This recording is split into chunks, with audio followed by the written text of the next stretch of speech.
Hello and welcome back to How to Connect with Humans. This is episode 6 of our series 5.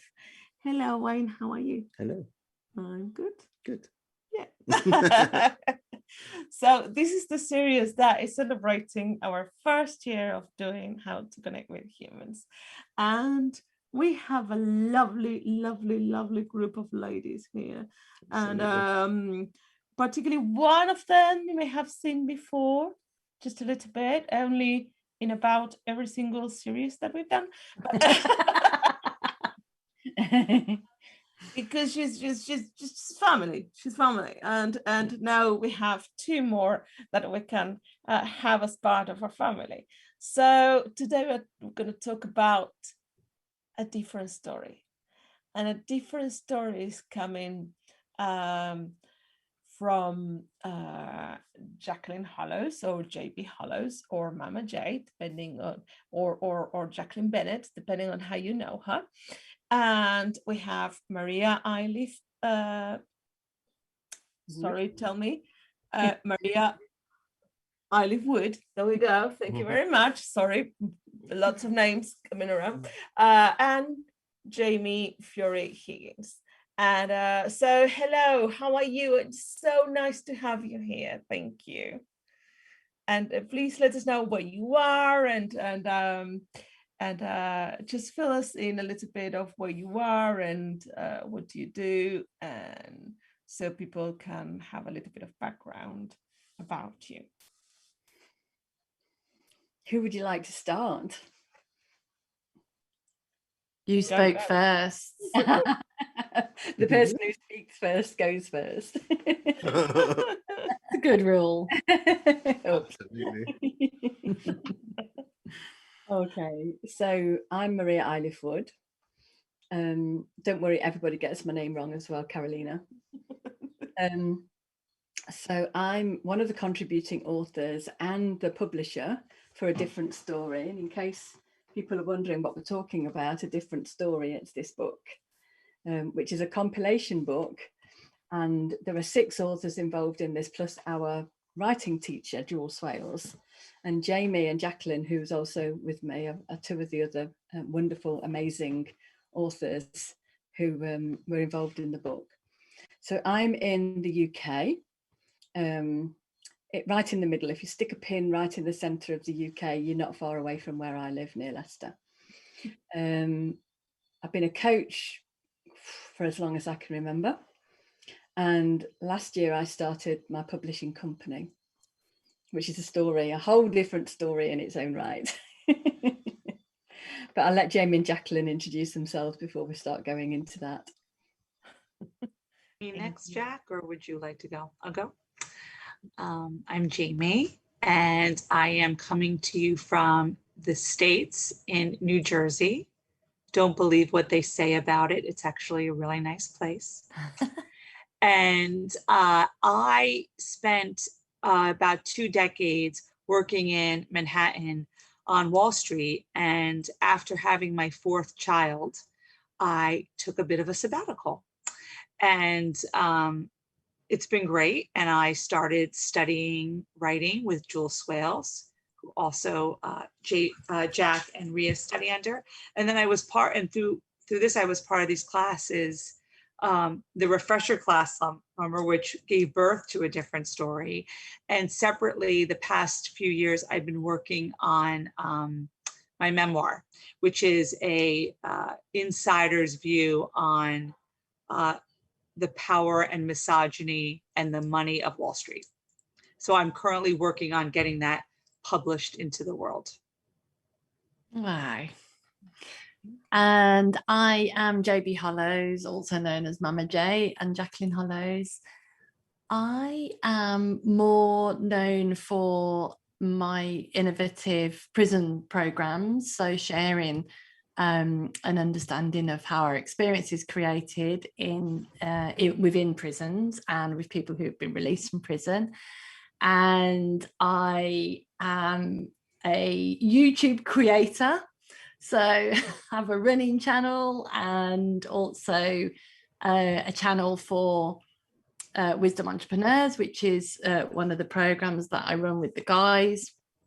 And I am also a contributing author to A Different Story, and I'm a writer. I write for other things like a newspaper that is published within the prison system called the Inside Times, and I submit short stories to competitions as well. So I'm also working on a memoir / story book of my experiences in the prison, which was finished,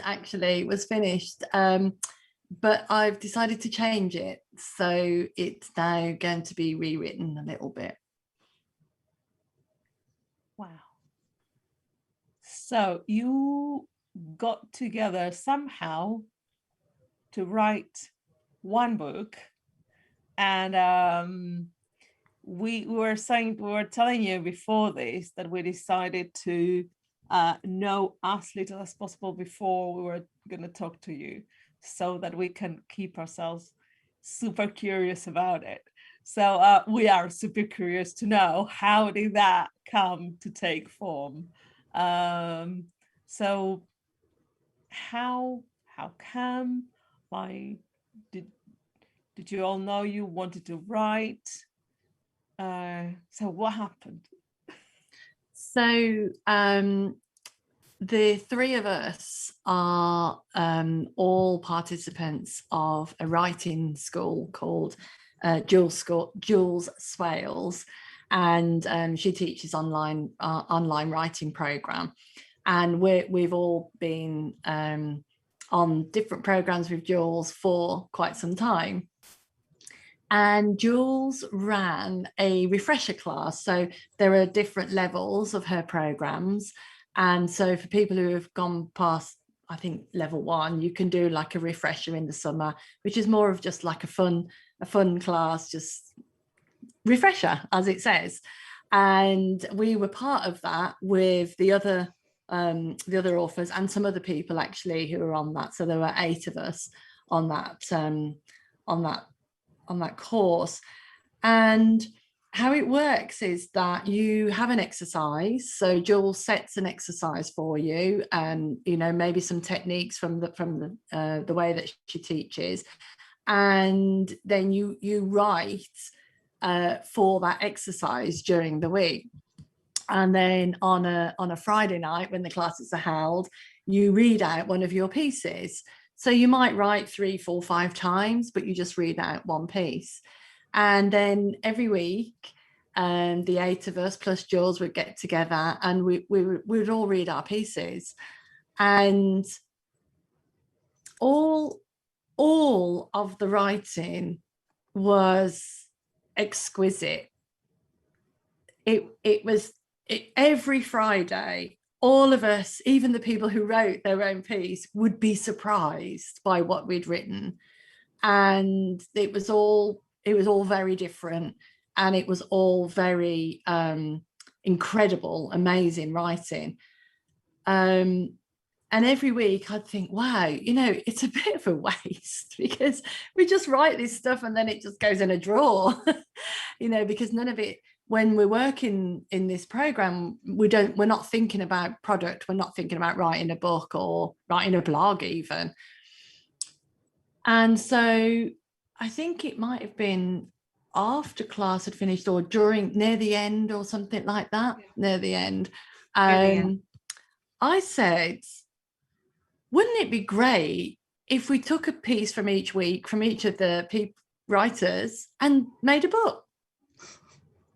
Why don't we do that? And and everyone went, well, most people went, oh, that's a good idea. And it was also because sometimes you can't quite believe your own creativity. So you might write something for class, but then I had this experience last night, actually. I read something out in class recently that I was quite happy to read out. And then I read it out in a different environment last night. And then I was like, oh, I've just read this out. Like, let me hide. And that's the thing, is that you write, but you don't quite want to put it out there in the world. And I thought, well, if we all put our stuff in a book, then it'd be out there, won't it? And we'll all be published. And then, you know, people get to resonate and connect with these amazing writers. And it's not just going to go in a drawer somewhere. I don't know if you want to add anything, girls. For me, I just owe such gratitude to these two women for making it happen, because Jax is exactly right. You know, as students in class, I feel very confident and not at all worried, ashamed, insecure, etc., to put out my work. And when the invitation was made by Jack, and then of course Rhea needs to talk about her press, which actually made it happen, I was a little bit like,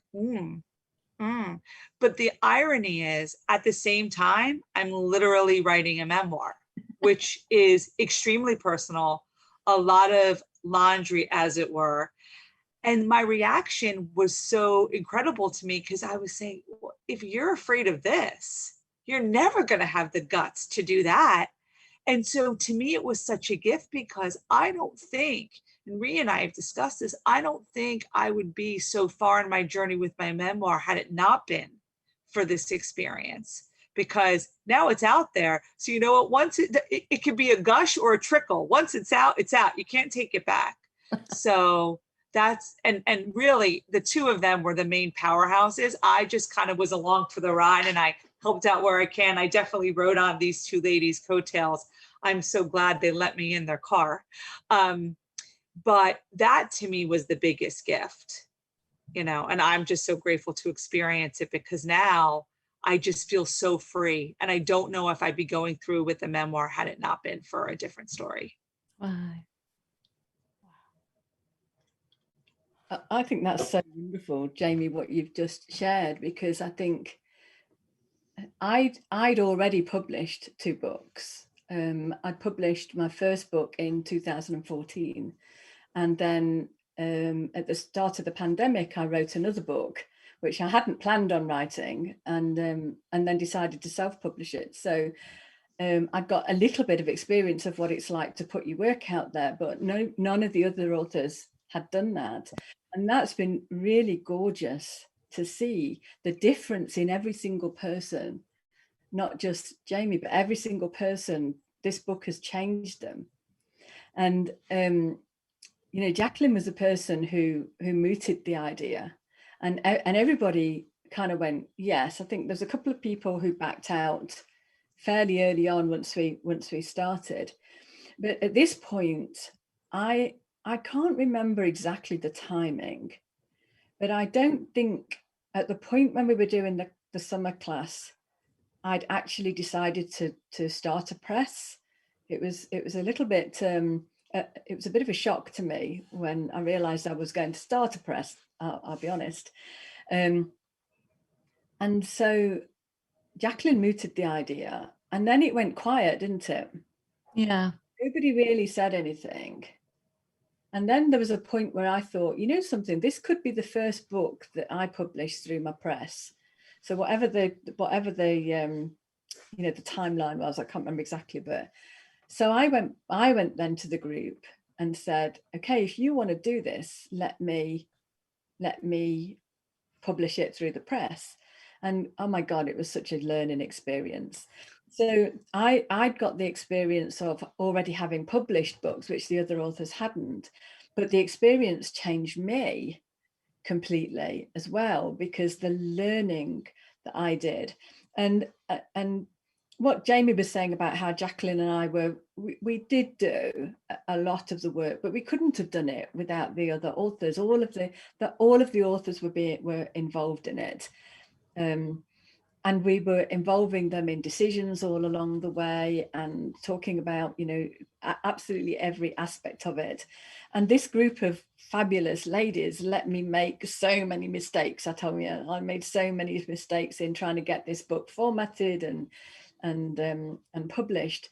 But when it came to it, I think we were all changed by it. And one of the things that I want to say, because I want to make the link between the title of this program of yours, like how to connect with humans.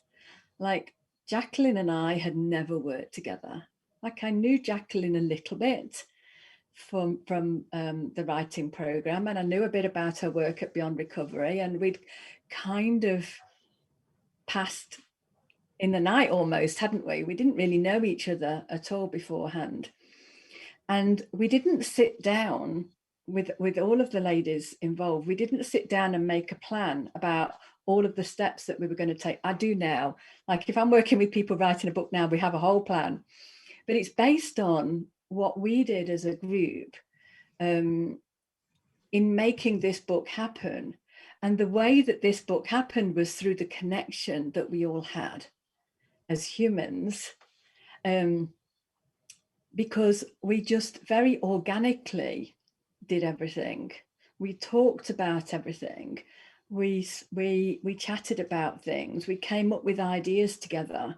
We didn't say, right, we're doing this. We didn't say, Jacqueline's responsible for this, and Jamie's responsible for this, and Maria's responsible for this. It all really Oh, sorry about that. It's Derek. There we go. So yeah, I don't know if Jamie or Jacqueline want to say anything about that, because it was a fabulous experience, wasn't it, from that point of view? And I would say this now, like Jamie lives in America. I've never met her face to face. Jacqueline lives down the road from me, maybe 30 miles. We have met face to face, but our main connection has been through the writing, through this book, and through Zoom calls. And I won't count, like if somebody says to me, who are your best friends? Jamie and Jacqueline are up there, my best friends, through, through this experience that we've had. Yeah, absolutely. Absolutely. And it was an unforeseen outcome, wasn't it? It was just like why don't we publish a book? And then the journey was just amazing. And I don't think that we were patient with Ria for making mistakes, because they never looked like mistakes. They just looked like part of the journey was learning. Like we just learned together and talked about things and got on with it. Like none of us knew what we were doing. So we just figured it out. And we knew that Ria didn't know what she was doing. She was just starting a brand new business that she'd never started. It was just like occurred to her, well, I've seen how painful it is to publish a book myself through as a self-published author. I realized that not everybody wants to do that. So, hey, I'll start a new business to help people publish their books. And we were like, okay, well, yeah, if we can support that, we'd absolutely want to support that. What a service to the world. So it never felt like mistakes to us. It just felt like it's just part of the journey and figuring it out together. So it was a really huge bonding experience, wasn't it? I was going to say, Jack, it actually even preceded that last class. So our writing teacher had Ria and Jack knew each other because they were also in the same writing class. Even though we study under the same teacher, I always took, like, my class was at 1 a.m. their time. So we never, ever saw each other. And our teacher connected us, through like a chat, because we were 3 women that she taught that were actively working on bigger projects. So I got to know these 2 women probably starting right around COVID, because that's when I started working with my teacher on my draft. And for me, it was, again, such a gift, because I have 4 young children. COVID hit. Other than my writing, my responsibility is to them. And I was going absolutely bonkers. They were home all the time. I never realized I had so many kids when they were all home all the time. And these two women really gave me, they were just my little saving grace, my little, island where I could go and talk about writing and talk about books. And even though I was drowning in laundry and mood swings, my kids were having nightmares and stuff, I would always be able to kind of come back to them, not as a mother, not saying that's not an important role, it is, but really just as a writer. And it was, we said this earlier, it was like an oasis during this barren social time when we weren't seeing people, we weren't connecting with people, we were just with our nuclear families. And so to me, by the time we got to August, where we were talking about bringing, this book into the world, we had already had such a great chemistry and energy in terms of keeping each other up on our other projects as well. So it really just, the timing just couldn't have been better. And it really still now, even with a different story, out into the world, we're still always beefing each other up with our other writing projects. So That's very true. it kind of preceded the book and now it's beyond the book too. It's really cool to hear you say that and to talk about that, because you don't sort of think about it, because it feels like I feel like we've been friends forever. And including Jules in that circle as well. And it's true that we're in this little group together where we are writers talking about writerly stuff, but we talk about life. Yeah. Like we're connected. We want to know, oh, how's Jamie doing, or how's Ria doing, or what's happening with this. We're, like Jamie said, we're always supporting each other, bolstering each other. If somebody, I don't know, gets good news in their journey, we're all there going, yeah, let's make that happen. Can we support you? We read each other's stuff. We support each other in so many ways. And all of us in different ways are really busy and have really full-on lives. And yet there is that, we have created a special bond when you think about it with somebody who we've never met. And like we haven't spent that much time together, Ria. And same with Jules. Like I haven't spent that, I think I've met her once in person. So yeah, it's quite incredible. Do you have any more questions for us? Yes. Well, what's very moving, I'm really moved, is especially when Maria was saying about you being probably her best friends. And what is a different story is that it sounds like a group of women or people that just decided to have a connection where you can really trust the other person, and you can show yourself naked in a way, like with no makeup, with all your I'm not even, I don't know, I'm making it up, but just like I'm not sure if this is the right thing. Or I'm not sure. I thought you'd seen some of our little videos. I just was thinking that too. I tell you something. If you saw some of the videos that we share with each other, like our hair is in a mess, we're in our pajamas, like, no, I only really put makeup on when I think I'm being video recorded. Like I don't ever hardly, and like we've seen each other in right states, haven't we? Yeah.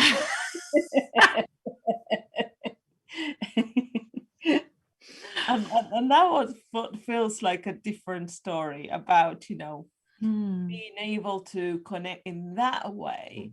And also that publishing, and that's what I'm hearing from you guys, that first, like, well, publishing shouldn't have to be like for a few selected that were lucky.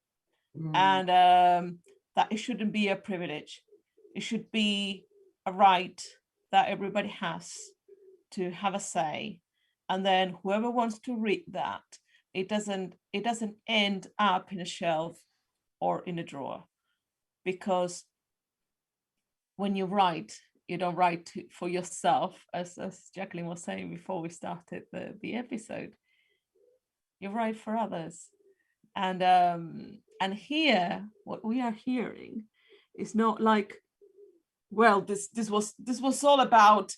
It was really all about Maria. It was all about Jamie. You know, like wanted to be known in the world. It's like a true collaboration where, like, if one of them is not doing well, then nobody's doing well, and if you're all doing well, then more happens. So is that it's the connection that you three have got, that when one of you's down, the rest pick up. And yeah, it's just so fantastic to hear that from you three. It's just, you know, you don't really hear that so much anymore. It's so cute that I feel very emotional that you can see that and you can spot that. And Ria wrote the dedication in the front of the different story, which I'm going to show on the screen right now. Just, you know, got my marketing head on.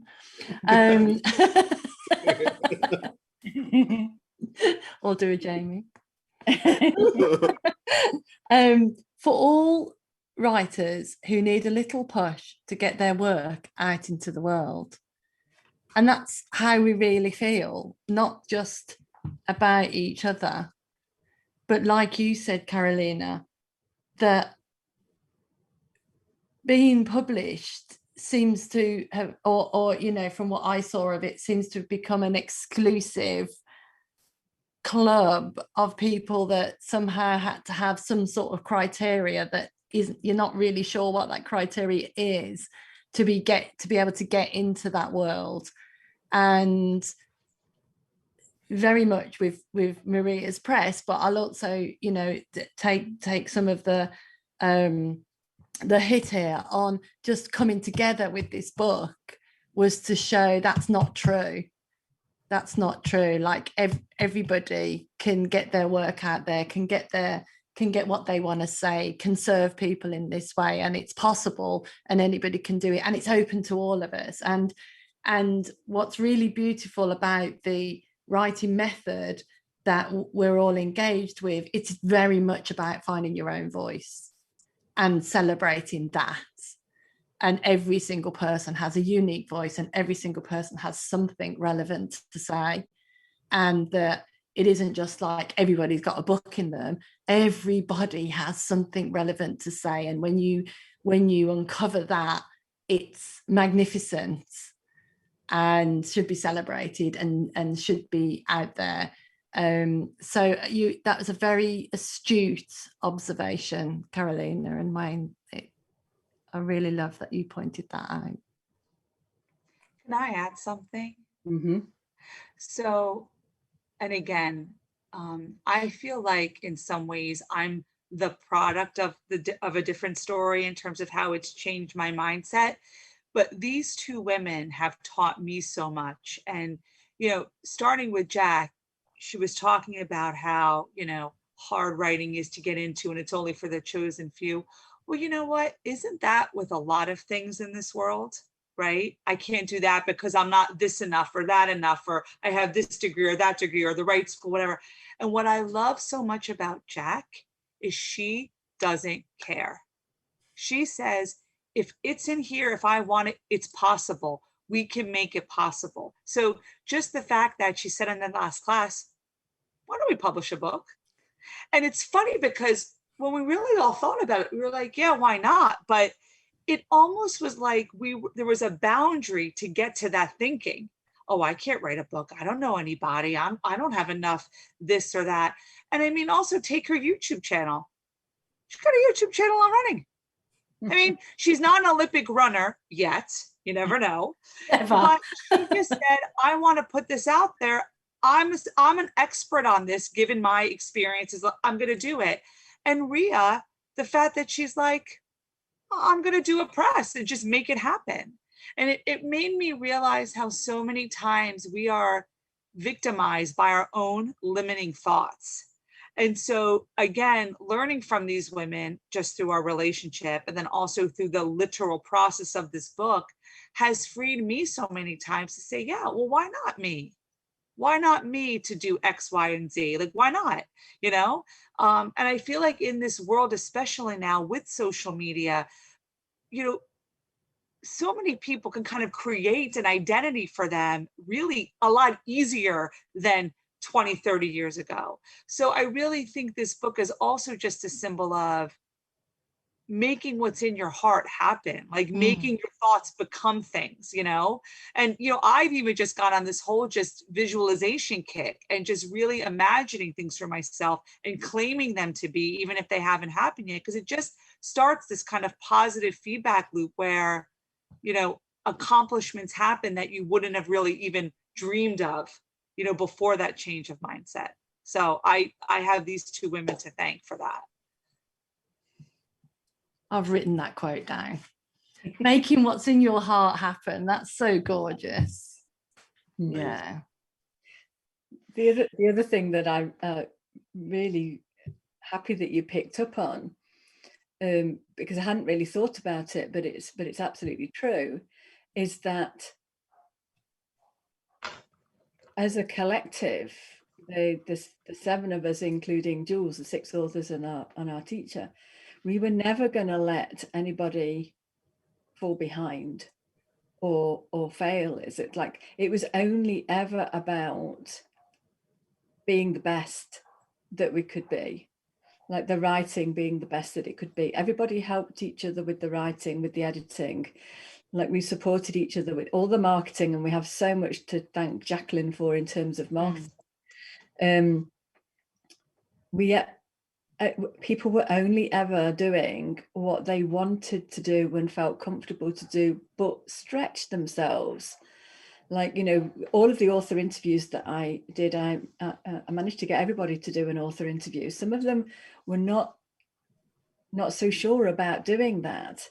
And it was okay if they didn't. Like this is what the whole thing was about. It was like people were involved as much as they wanted to be, but because of that, they wanted to stretch themselves further.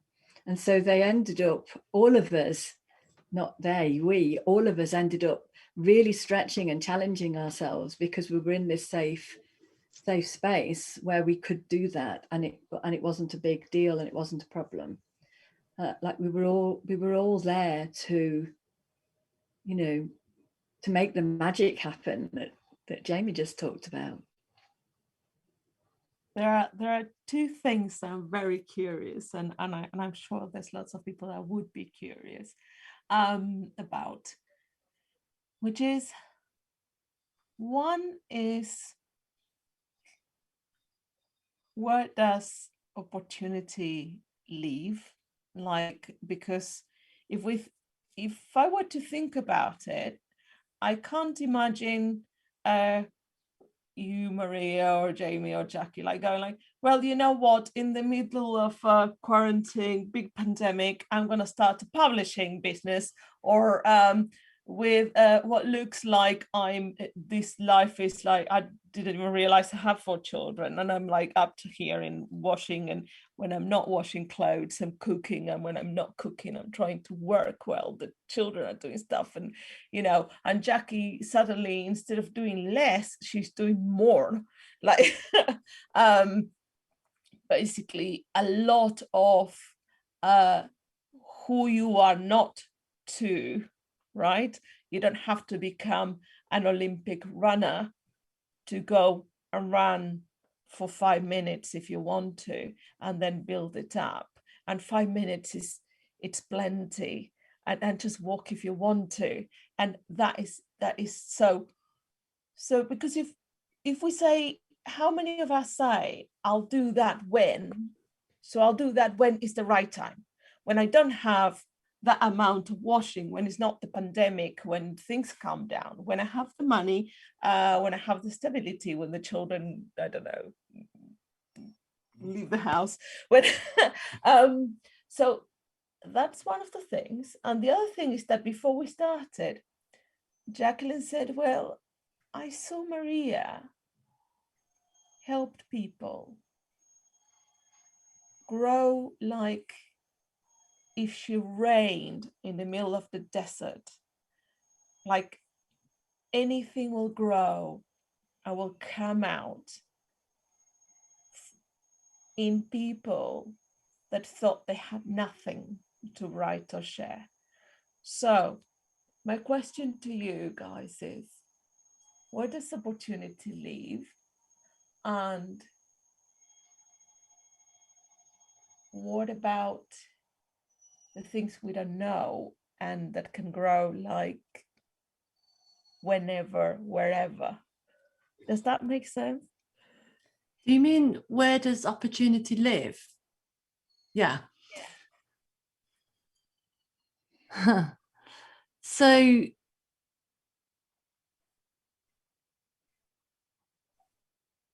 opportunity lives in the unknown. And this is my answer anyway. Opportunity lives in the unknown and is actually constantly dormant, waiting for that rain. And it only takes a little drop of rain for opportunity to, you know, like perk itself up. And if you are somebody that even sees that a little bit, like Maria does, you cannot help. Like Maria is not like the rain, she's like the sunshine. Like you cannot help but bring that out in other people. You cannot help but do that because you know it's there.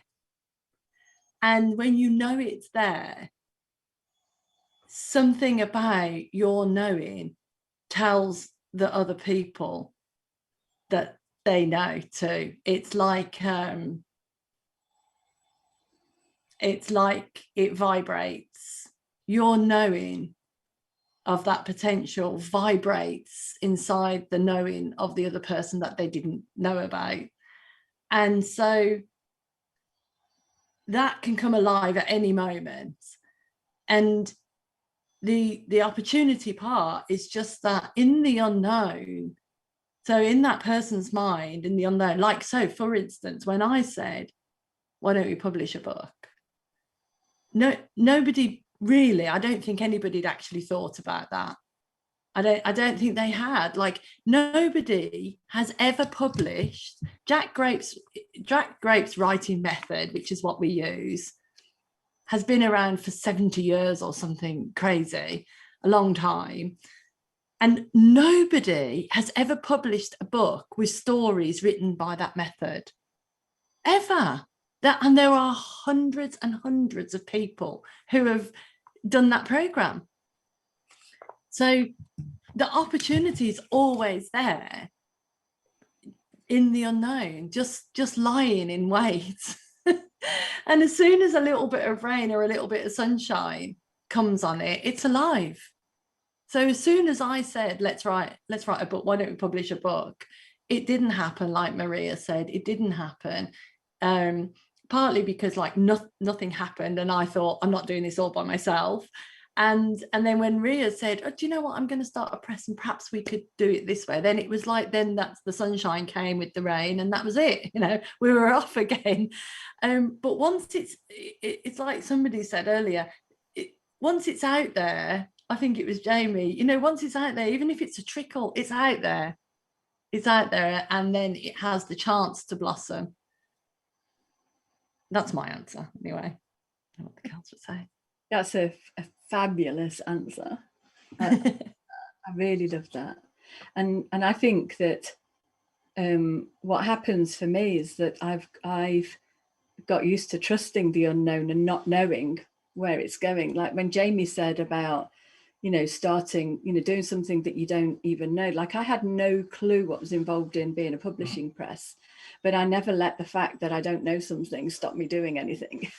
And one of the things that, you know, when we're talking about what's inside of everybody,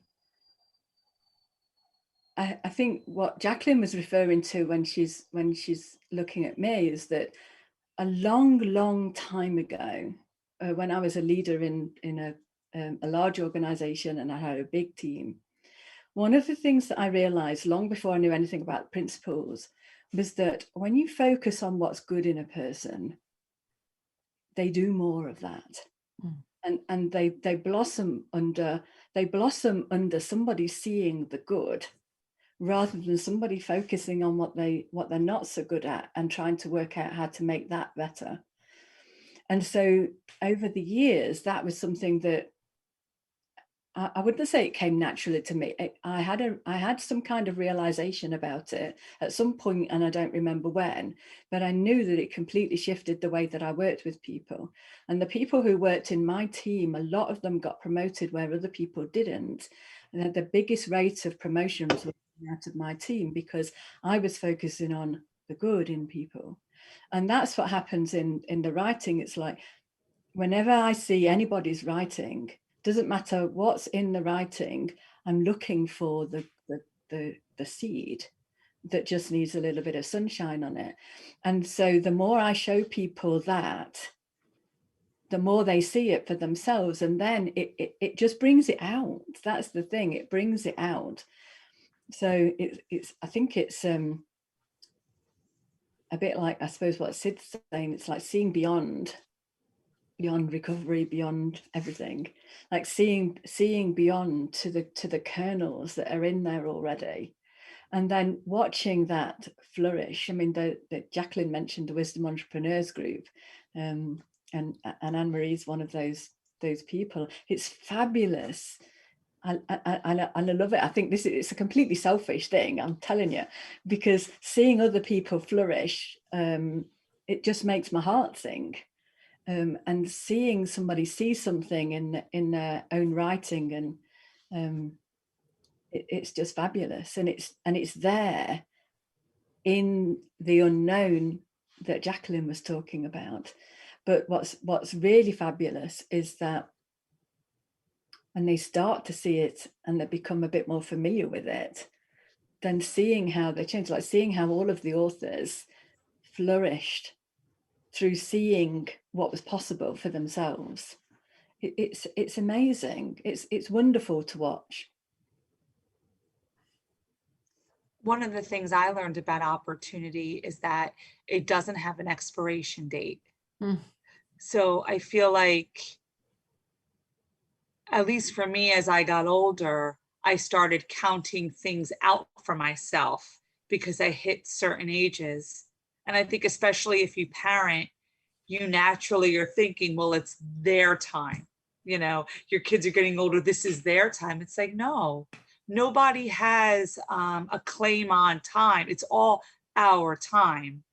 I was at one of my kids' school this morning volunteering, and the teacher was telling me about her 18-year-old who just really feels like she hasn't come into her own yet. And I said, hell with blossoming at 18.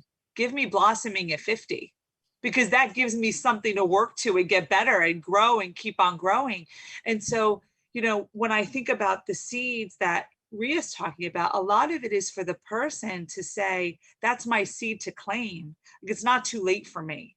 Because my gosh, if it's too late, you know, no, like I want to feel like I am entitled to a life and have it be my time continually in my 40s, into my 50s, into my 60s. So that's one of the most important things I've learned from this whole thing, that, you know, yes, when that opportunity was presented, part of me wanted to be like, you know, me, like, you know, no, like, it's mine. Opportunity is not just for, okay, once you turn 30, they're gone. So yay for the 40s and beyond. Can I tell a story? It's not related to a different story. Yeah, it is a different story. Some people may have heard it before. But I went to a film festival, the International Human Rights Film Festival in Prague a few years ago. And about 6 years ago, and I'm part of the festival means that you meet the directors and the protagonists and, you know, all of these amazing people. And I met so many amazing people. I just, you know, my socks were blown off, and I watched films in Czechoslovakian with like Spanish subtitles and English in my ears. Do you know what I mean? It was like mind-blowing. But I met this woman who was 84, and she was a Czechoslovakian, she was a Polish peasant woman, and she lived all her life, you know, in a sort of hut on a farm with a brutal husband. And she had a son who died when she was 64. He died, and when she was 64 and he died, she decided she wanted a different life. And so she got a tent and she got a backpack together, and she had a pension, and she couldn't speak anything else but Polish, and she traveled the world with her backpack and her pension. And she just traveled the world. She like went everywhere, literally. And by the time I met her at 84, she was still traveling, but she said that she was no longer coming to England because it was too cold.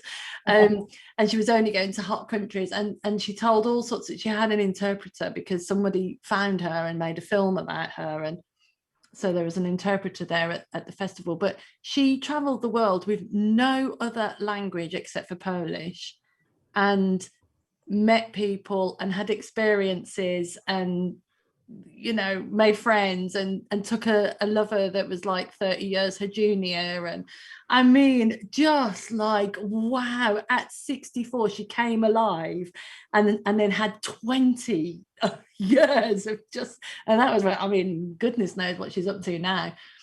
And I was going through a really difficult time at the time. I was very fortunate to have been invited, you know, as a student on this festival, and that's why I was there. And I was staying in a hostel and so on. And I owe a lot of how I feel towards her, because I just thought, wow, like it really doesn't matter, like age, circumstances, money, opportunity, you know. It's just a switch flicked in her head. She was grieving for her son, and she was like, sod this. She actually took her 30 years junior lover back to where she lived with her husband, and they stayed together. Anyway, like, the husband wasn't very happy about that, but you know, incredible, absolutely incredible. And I just see that if she can do that, anyone can do anything, literally. And me, with all my privileges, you know, I can certainly put a book out in the world. I love that story, Jacqueline, and it reminded me of when I started my first business, because I had no intention of starting a business. Like, I'd got a very senior, I was a director of a company. I lived on my own, got a house, a mortgage, you know, everything, really, a really good life. And I went to see this woman at a conference, and she was paralyzed from the chest down. And her story was about how first of all, she had a rock climbing accident. So she was fully fit, and she had this accident and then became paralyzed. And then what happened, her and a boyfriend decided that they'd go and climb a mountain in the Rockies somewhere. I don't remember exactly where it was, but it's a huge mountain, because it took 4 days to climb. But what she was talking about was, she went to climb this mountain, and the way that she was doing it is her partner built a harness, and she pulled herself up. She sat in this harness and pulled herself up. And on the first day, she couldn't do it. And so at the end of partway through the first day, she said to a boyfriend at the time, I can't do it. Let's go back to base camp, and we'll go to the beach tomorrow. And in the night, something changed in her. And she got up the next morning, and she said to her boyfriend, no, I'm going to do this. I'm going to do it again. I'm going to give it another go, and we're going to do it. And she did it. And what she was talking about was not the how she did it, but the fact that the thing that was different was her mindset. And I remember the thought that was in my mind was, if she can do that, I can do anything. And that was the second, like the absolute second, that I knew I was going to go self-employed. I didn't know what I was going to do, but I knew I was going to go self-employed. And I actually did 4 months later. Right. And it was only 4 months because I had to give 3 months notice in my job. Right. And it's that, you know, that spark of the unknown, you know, that lady, something in that conversation, something in what you saw in her shone a light on something within you. Like what that person said somehow, we don't quite know how this works, but somehow shone a light on something in me that once the light was on it, I couldn't not see it. Like I couldn't not. It was the beginning of a recession, you know, 12 years ago. People were saying to me, what you're doing, this is not the right time to go self-employed, you know. And they talked about courage and bravery. It wasn't courage or bravery. It was just, this just feels right. This is just what we're going to do. And like, it only takes a small thing to shine a light on it. Totally. Yeah. It was after that I started Beyond Recovery. Wow. Yeah. It's the determination, I think, of just seeing something and then going for it. It's like I've had times in my life where I've come across things and I'm like, oh, I can't do that. I can't, you know. And there's times where I've just gone for it and just kind of hoped for the best. Sorry about Sorry. Yeah, so there's been times where I've literally just gone for it and kind of, I'd probably say swam against the tide in a sense, where I've kind of not known what I'm getting into, but at the same time I've kind of gone, right, okay, let's do it. What's the worst that can happen? And I think that's the thing that I've heard tonight is, what's the worst that can happen? What's the worst that can happen? And for me, it's just, yeah, that there is no worst. I love what you just said there, Wayne, about swimming against the tide, because for me, the swimming against the tide was the tide of other people's opinions, the tide of other people's thoughts about what I should and shouldn't be doing. Yeah. Like for me, I wasn't swimming against any tide because I felt like life was carrying me in the flow. But what it looked like to other people was that I was going against the tide. Yeah. And that's why it feels easy.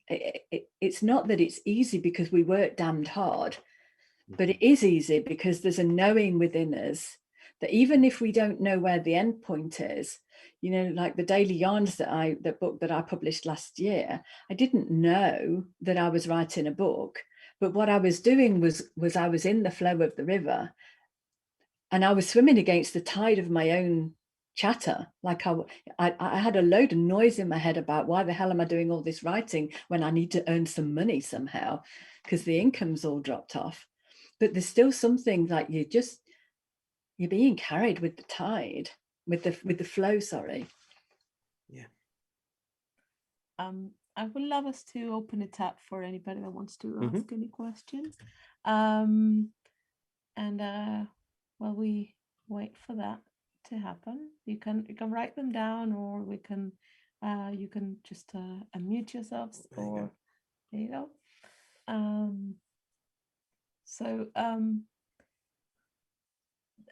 I love the thing about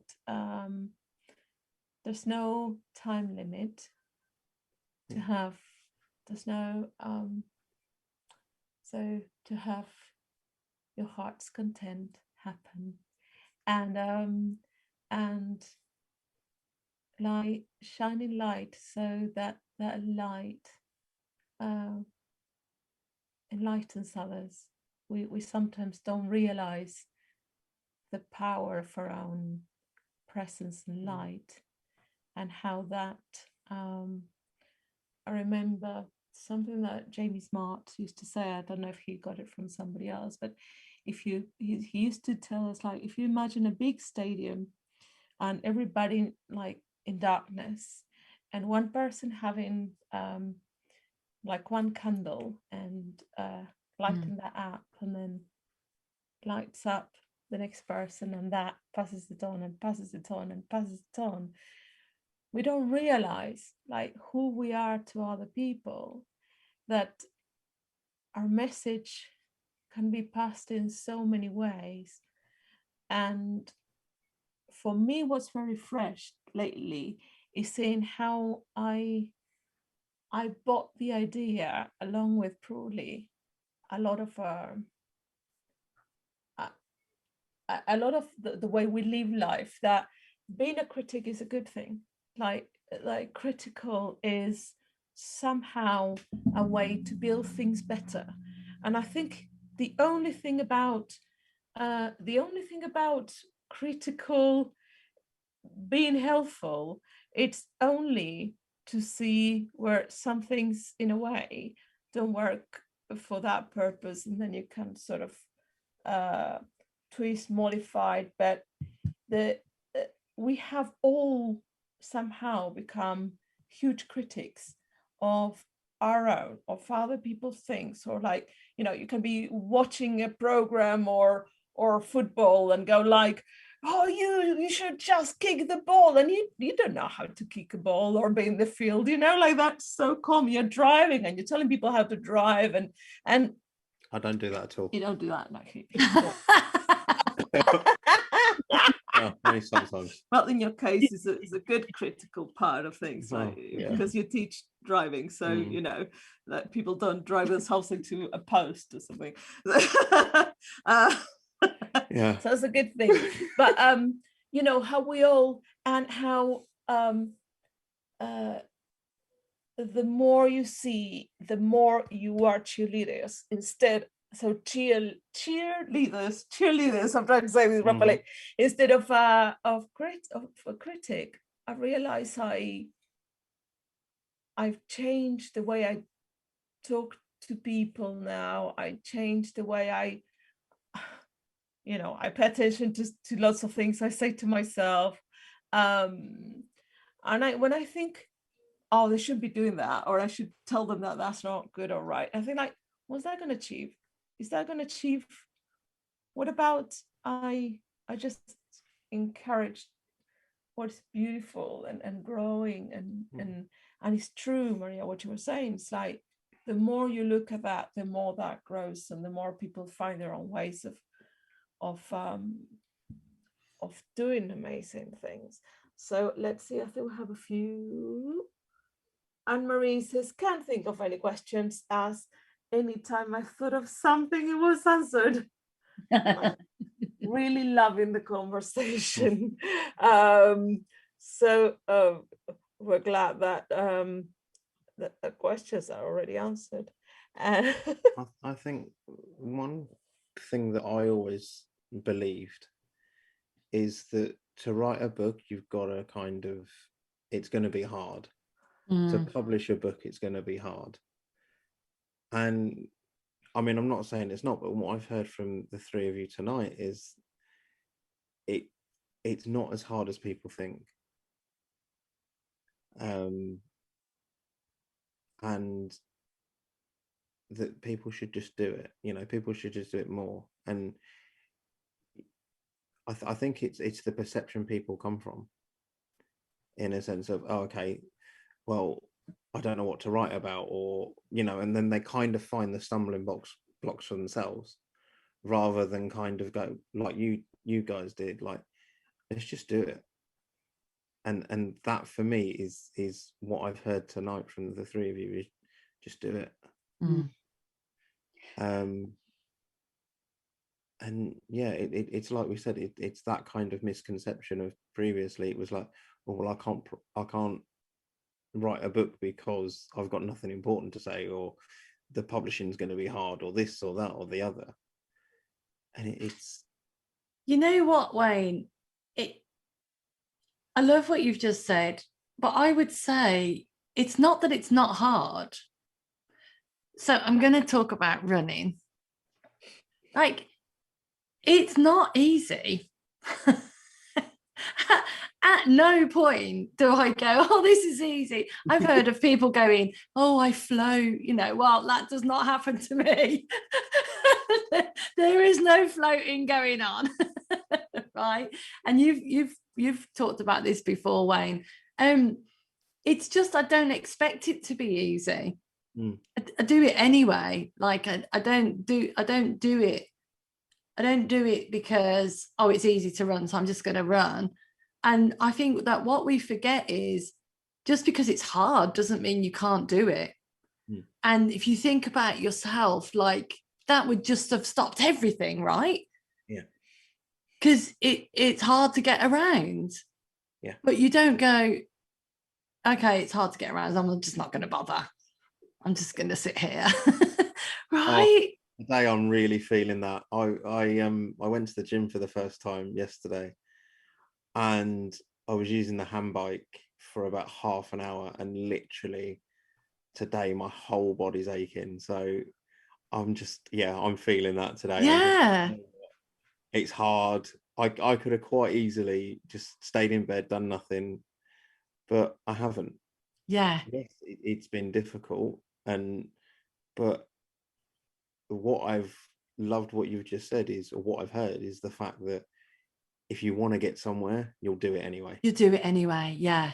You do. It doesn't matter that it's hard, or it doesn't matter that you don't know, like Ria talked about, or it doesn't matter that whatever, like none of those things matter. It's just like, so what? But if you want to do it, then just do it. Because it is going to be hard. Like if it wasn't hard, everybody would have done it. But it shouldn't stop you. Yeah. But I think it's having the mindset to kind of go that way. Step over that. Yeah. Step over that. It's just a little line. Yeah. We think it's a mountain. And, well, I can't do that because, and then we talk ourselves out of it. Absolutely. Yeah. But it's actually just a line in the sand. And then you step over and you think, oh, what was I doing? Oh, yeah. Oh, I don't know how to start a publishing press. Oh, well, now you do. Yeah. What sprang to my mind, Wayne, as you said that, is writing and publishing a book seems hard. What the response that immediately came to mind was, it's possible. And it is a journey. It definitely is a journey. And I think there's something about writing that brings out our worst gremlins. Like when we're putting stuff on the page, it's like the perfect opportunity for the gremlins to get in. And one of the things that I talk about often with people is that the things that the gremlins that show up in life show up while we're writing a book. Like it's part of life. And what happens is a lot of people, they get the idea that they want to write a book and they think they can just do it. And they don't realize that whatever things that prevent them doing other things in life will show up in their writing. But for some reason, they seem more real. And when people start to see that, oh yeah, it's just the same gremlins, because I hope Jamie doesn't mind me saying this, but there was a point where Jamie was writing a novel, but she was actually writing her memoir, and then something shifted, which has kind of opened her up to writing the memoir. That's how I've seen it. You might want to talk about that. So as people are writing, and also what they're doing when they're writing is they're starting to share stuff and write about stuff that is deeply close to them. And so we start to get real feelings of being vulnerable about doing that. Jacqueline, when we talked earlier, Jacqueline was talking about how she read a piece in a different group and suddenly had a lot of feelings of vulnerability. There's a lot of that comes with writing. And so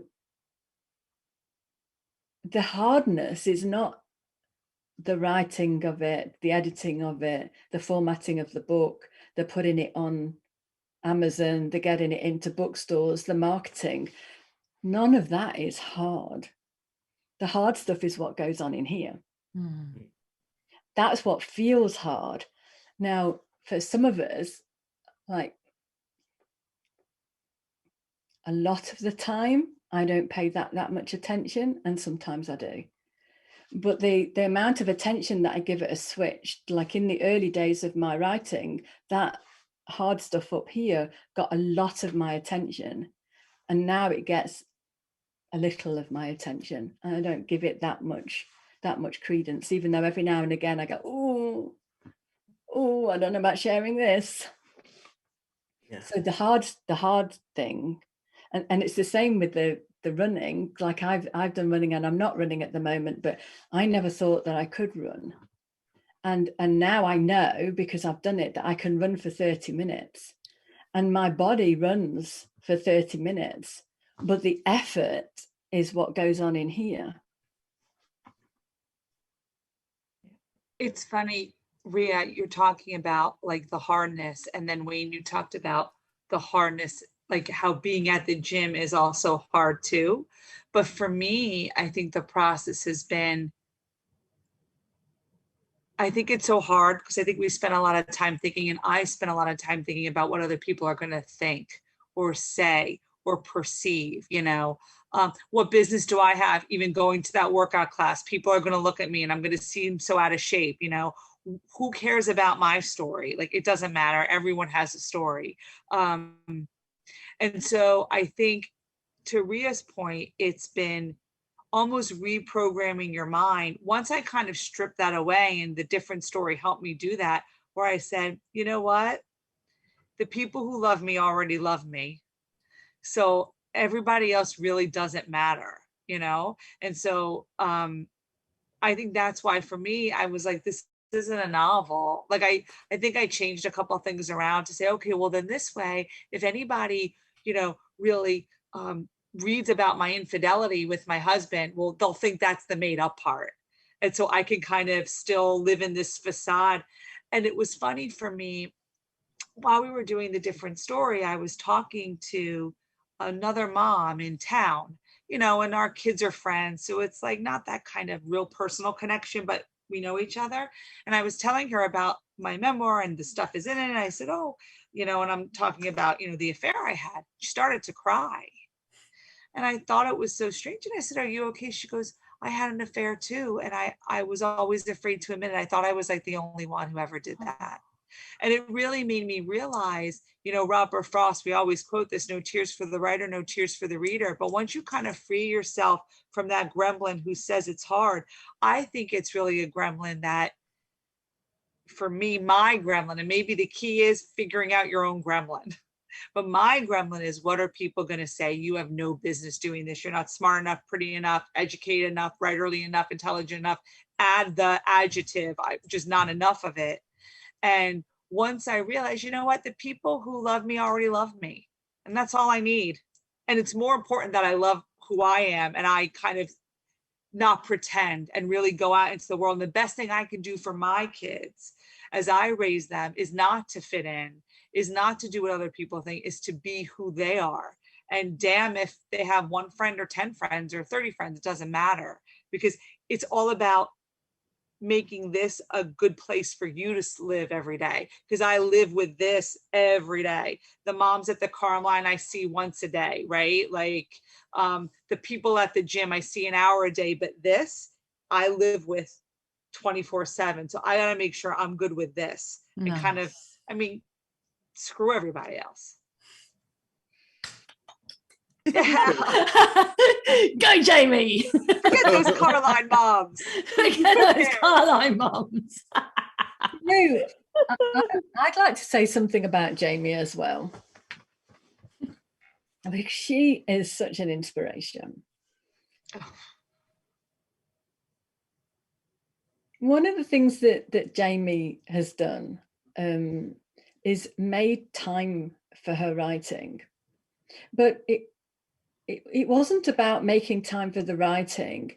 It's what she's showing her children as grown up, because one of the things that happens, a lot of people write, they don't allow themselves the time to write because there's so many other things, there's so many other busy things in our lives, and so we don't give ourselves permission to write. I've never had that problem. I've written for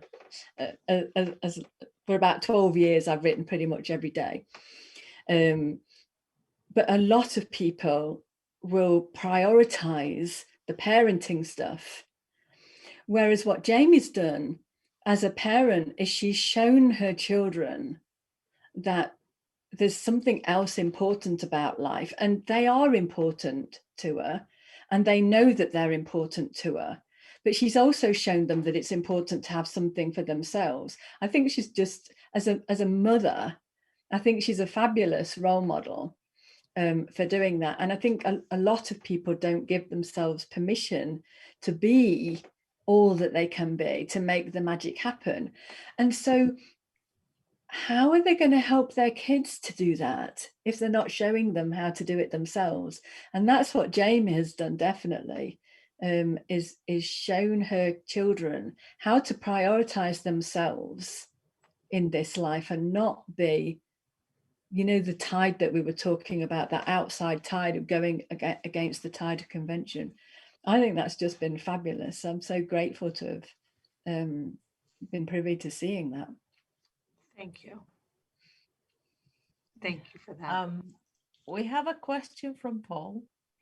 And it says, good conversation, thank you. I like hearing about how you had the idea and inspiration to start your business, and even though you didn't know how, you just started and learned along the way.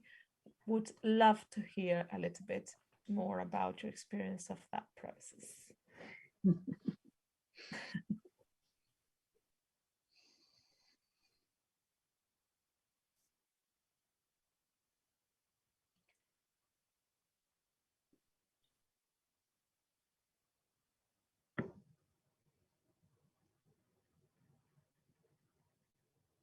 One of the things that's really fabulous in this world that we live in now, and there can be a lot said about technology, but there is a huge amount of information out there, a huge amount. You can learn anything you want to learn from the internet. And Jacqueline and I have done a lot of learning. And so maybe Jacqueline will talk a bit about this as well, because I don't think it's just about my experience of starting a new business. I think it's the experience of learning something that we didn't know anything about beforehand. And so once I decided that I was going to start this business, I'd already had an experience of publishing a book. I'd already given it a go. Now, my go-to is to have a go at something, fail, and then research to find out how to do it. Now, other people will research first, and it's probably a far better way of doing it, but this is how I learned. So the first book that I published last year, The Daily Yarns, I just gave it a go, made some mistakes, researched them, and found out there's a world out there of writers and writers' information and authors' information and publishing information and marketing information. And Jacqueline and I in particular, we were kind of bouncing off each other with all these places to research. And so the two of us, between us, were finding out all of this different information. And as it happened, wisdom was behind this, because the two of us were looking at different things, but looking at the same thing, but just different aspects of it. Like if you're looking at a mountain, like she's looking at the north face and I'm looking at the south face, and we're connected, the two of us, and what we're doing is between the two of us, we're seeing the whole mountain. I don't know where that metaphor came from, but so the experience was keep researching, learning, trying, failing, picking yourself up, giving it another go, wipe the slate clean, start again, you know, all of that kind of stuff. And there's a part of me that, you know, just talking about it, where I could have got really disillusioned with everything that was happening. I was spending hours and hours and hours and hours doing stuff, and then finding out that, oh shit, I shouldn't have done this. Now there's something else that should have happened before this, before I'd done this, and I've spent all these hours doing it. But okay, let's go back, let's start again, start afresh. So I'd say that was my experience of starting a business that I didn't know anything about. Plus, knowing that this part of me that was pulling me in this direction, that was guiding me, having absolute faith in that, because when I look back over my life, I can see how that has been guiding me my whole life. And so my faith and trust in it is probably stronger than a lot of people's, because I've really seen how trusting it in the past has really brought me to where I am. So not really, you know, I did have, you know, I had loads of moments where I'm going, what the hell am I doing? And, you know, and then when I think, oh, right, you know something, I'm a publishing press now, I'm going to register with the Authors Publishing Guild, and then find you can't do that without 3 years experience. And so then, you know, a little voice goes, well, you've not got 3 years experience. You can't, you know, why are you a publisher? You can't do this. But, you know, I know that I don't have to pay attention to that voice, you know, so it happens and it chirps in my ear, and I just go, okay, yeah, thank you very much. I think Jacqueline said, what was it? Thanks for your input, but I'm going to carry on anyway. So I think Jacqueline should probably say a bit more about it as well, but that's I love what you just said then. I think what I will add is that while Rita was talking, I thought, do you know what, like that business started way before it, the seeds were way before, because if you remember, we both signed up to that summer school the summer school, whatever that was, where we got loads of videos and stuff, the Jericho thing, because we were both interested in the business of writing as well as in the process of writing. So we were both like, oh, that's interesting. Have you seen this? Like, have you heard that? And we were sharing ideas even then, which I hadn't really thought about. Yeah.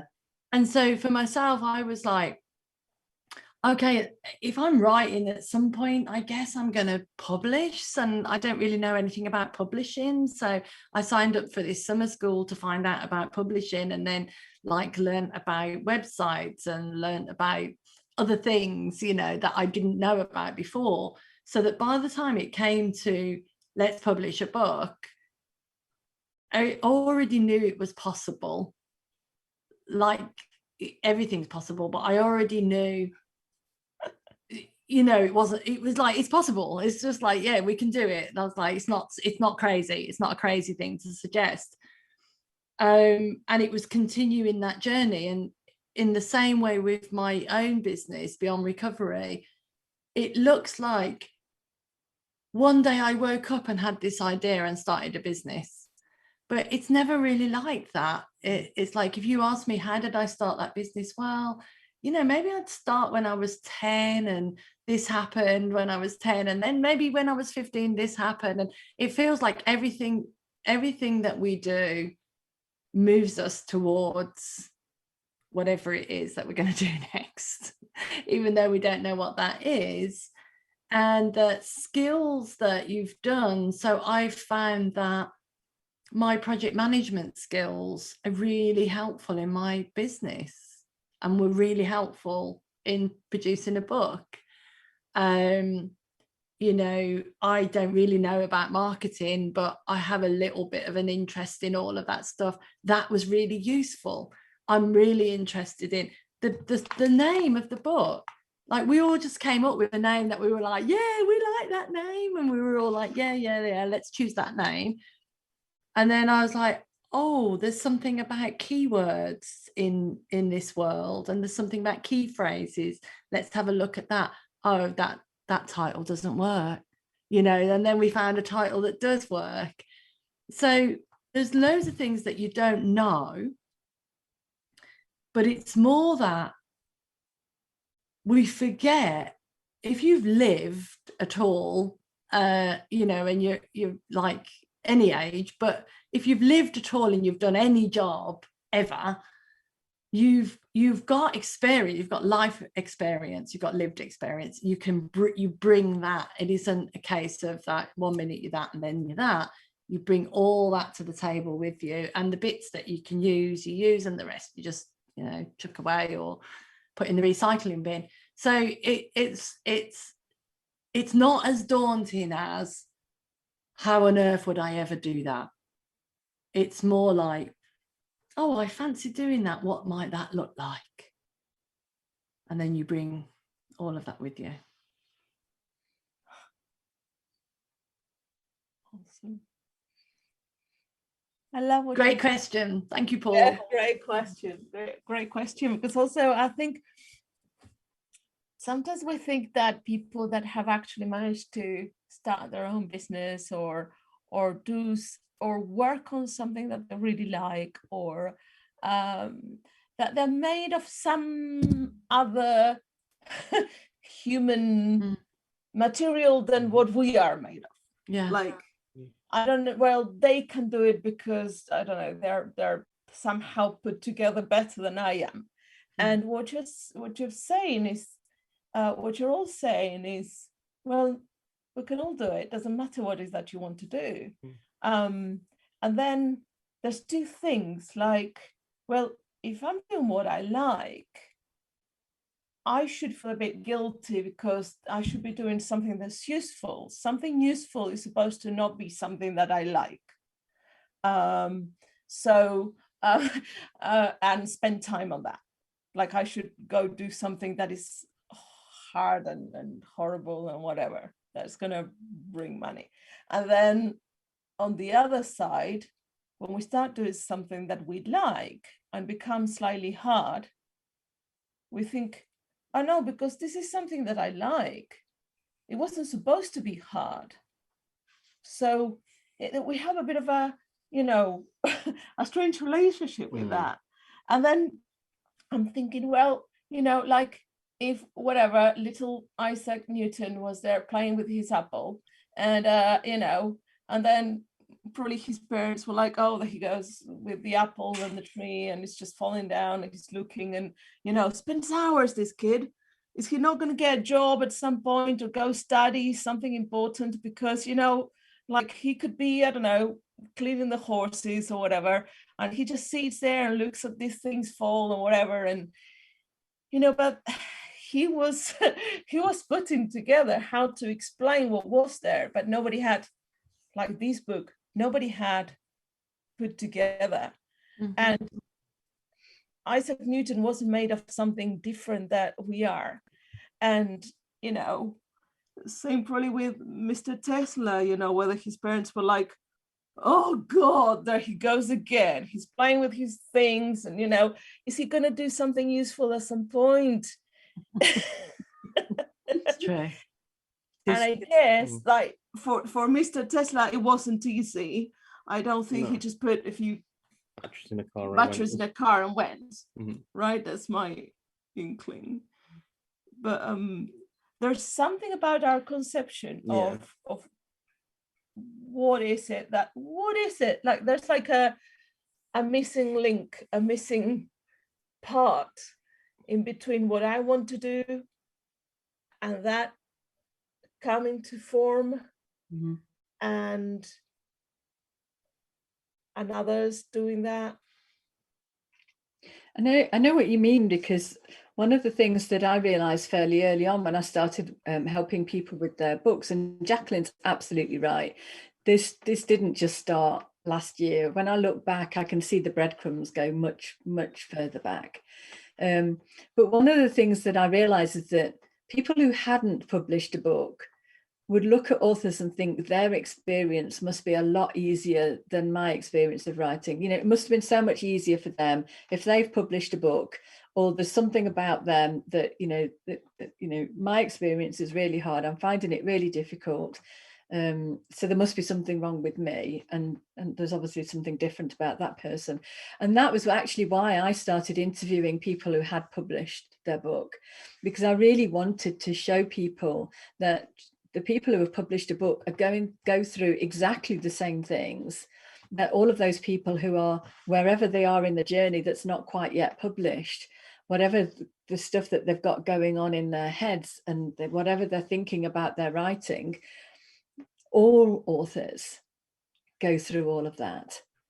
Like, I don't know any of them who has an easy ride. And even the people, you know, I've read quite a lot of author biographies, you know, people like Stephen King and people like Agatha Christie, and loads of them will say the same thing. Agatha Christie, she actually says it takes years before she thinks her writing's any good. Like she'll actually have published the books and still not think her writing's any good. And wasn't Carrie, Stephen King's book Carrie, in the bin? He threw it in the trash. Oh, So that was why I wanted to do the author interviews, because I wanted people to see that the experience that they were going through writing the book, whatever stages they were at with their writing, was just a normal experience for people who want to do something. And like anybody who wants to do something in the world, there's always elements of it that's hard. Mm-hmm. Always. And there's always the battle that goes on in our mind. It doesn't matter what it is. Like, we all experience different things, and then we think if we start, there's something about we start writing, there's something, it's like we put writers and creatives and artists in a different bundle. And I think part of it is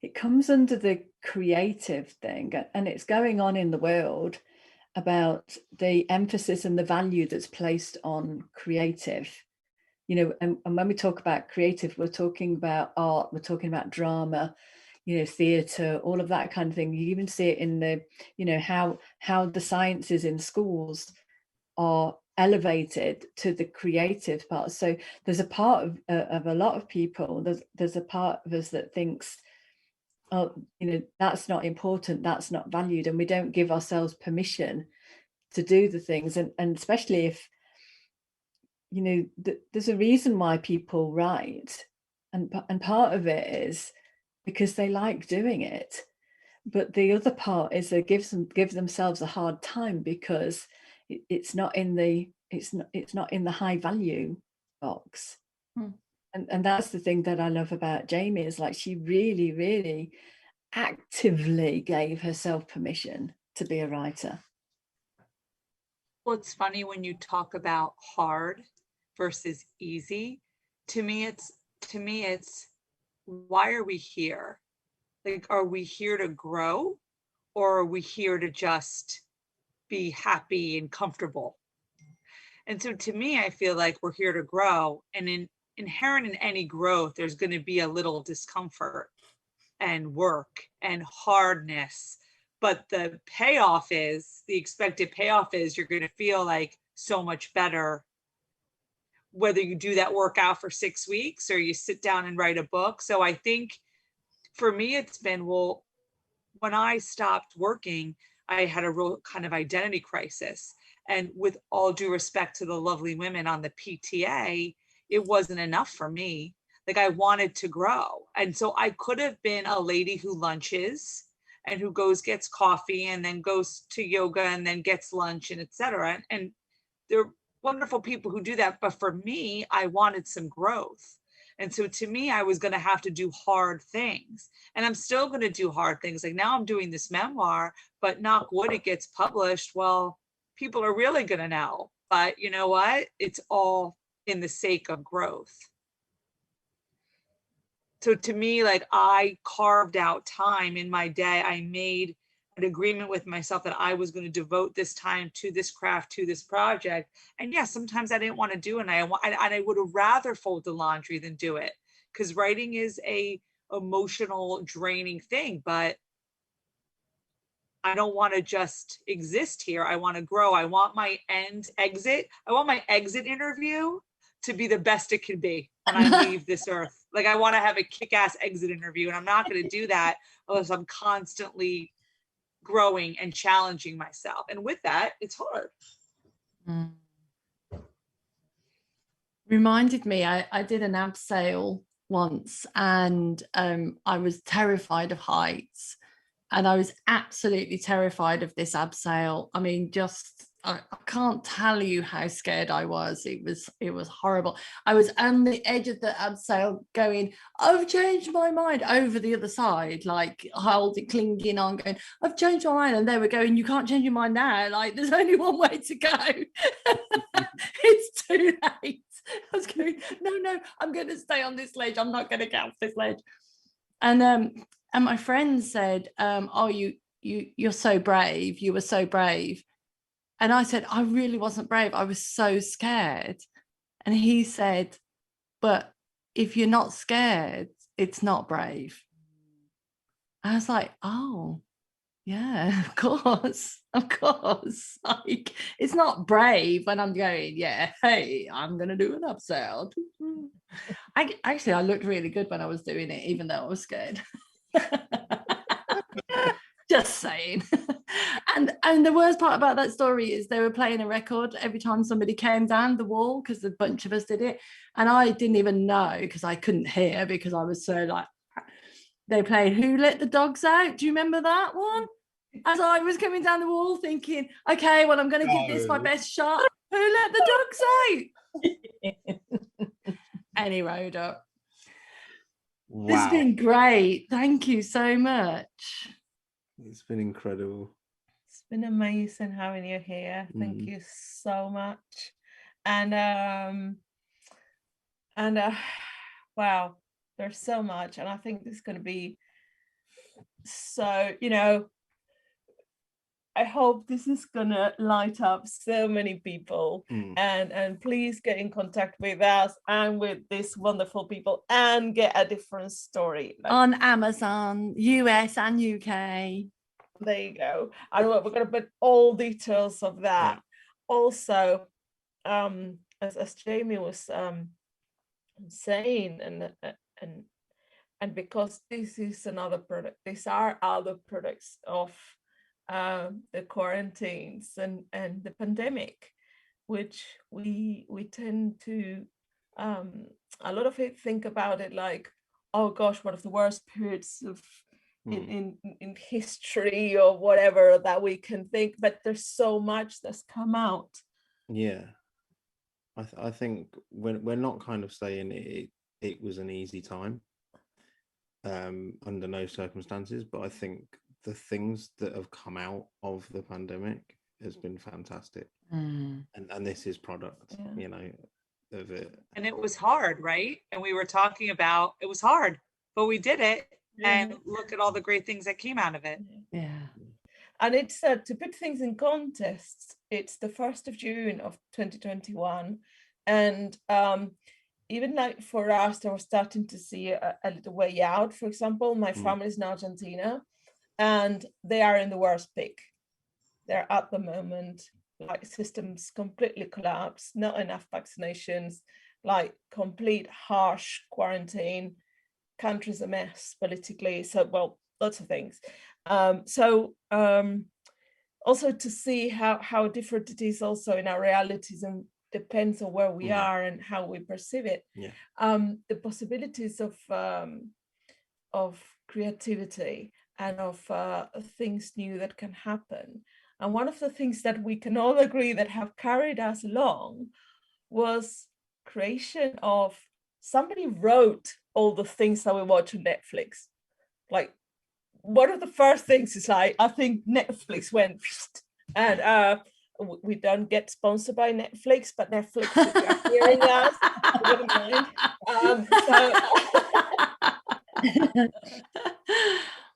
But that's the thing, like it was like books, movies, channels, podcasts. So things that people have, stories that people had to tell, the honesty and the bravery of many people that went and told the truth about things. In the middle of that, the George Floyd's situation happened and opened up many people's eyes, and people were brave to go out and tell stories. We are storytellers. That's one of the things that connects us. It's one of the things that kept us going. When you ask people, one of the things that you miss the most during quarantine, apart from your loved ones, people will say hairdressers. Who would have thought? You know, having my nails done. Like, there were things that I never thought people would have said. Nobody, pretty much, I think, I haven't heard anybody said, well, watching Wall Street, you know, see what, you know, you know, I don't know. Like, that's creation anyway. It's creative. But what I'm saying is that it's if we had an idea, as Maria was saying, that creativity, arts weren't so useful, we need to think twice. The scientists have to get so creative to find us vaccinations and ways to, like, they were using the ventilators, and they were going like, people are dying, we don't know what's going on, nothing is working as it was working before. And people had to get creative, and things didn't go right, and it was hard, and things went wrong so many times, until humanity gets through with more creation and we find something else. And then the virus gets creative and goes, I'm gonna mute into this other version, right? So if something, like, it doesn't matter where we are, what's going on, what part of the world you are in, I hope these beautiful three ladies here today have shined the light in a way that you bright up with your own light, because they're beautiful, you're wonderful. Thank you so much for being here. Thank you. Thank you. It's just, for me, it's just been a gorgeous conversation. We've talked about things we haven't talked about before, and I am absolutely so pleased to put on record the love that I have, not just for these two, but for the other ladies involved in the project, for Jules and for Usha and Renu and Anne. You know, it's been so nice to talk about that side of it, the connection between us all. Yeah. Hasn't it? Thank you for that. we're going to put all your details here, but anyway, where can people find you? And the book, we know it's on Amazon. We hope Netflix is listening and they want to maybe do a movie, a documentary, we don't know. Certainly, you know, beyond recovery, running, being a mom, doing laundry, writing a memoir. I think, Jamie, yours should be probably a movie soon. So where can people find you? Shall I start? So my website is IIiffe-Wood.co.uk. And I'm also on Facebook, and I'm also on LinkedIn. And mostly, if you just Google, if you Google Maria IIiffe-Wood, there's not many of us around. So that'd be the easiest way to find me. I'd say this. Sorry, Jack. You go, I'd say you the go. same. Google my name. I'm getting my website up and running, but I'm on Instagram and Facebook. And, you know, actually, it's the same for me. Google Jacqueline Hollows and you'll find me all over the place. Brilliant. So this week we're having a double whammy. So this Friday, 7:30, if you want to be around, it's our next episode, and we're having our ever first teenager being a guest speaker. So Maya Taylor is going to be with us with her mum, Sari Taylor. And what's happened is that at 13, Maya, who has been around her mum, who is a coach and has been around the principals and hearing about Citibanks probably for a long time, decided that she wanted to start her own business. She had seen teenagers struggle, and knowing that the lockdown was getting really hard on teenagers, feeling lonely and not having social groups to be with, and self-confidence was a huge thing. So she decided to go with a little box of well-being. So she put together what she thought would somebody like her or others open, receive on the post, open up and find things that will cheer them up, help them reflect. She did it all on her own. She put the boxes together, and her mom helped her out, and somebody else who also did some designs, and well, she launched it, and in 24 hours it was sold out. So for any of us who then goes, how did you have an idea and how did that come to be something? Well, this is how. And also teens helping teens. There's something about relating to where you're going through and how you're seeing the world. That is very important. How brave. She's 14 now.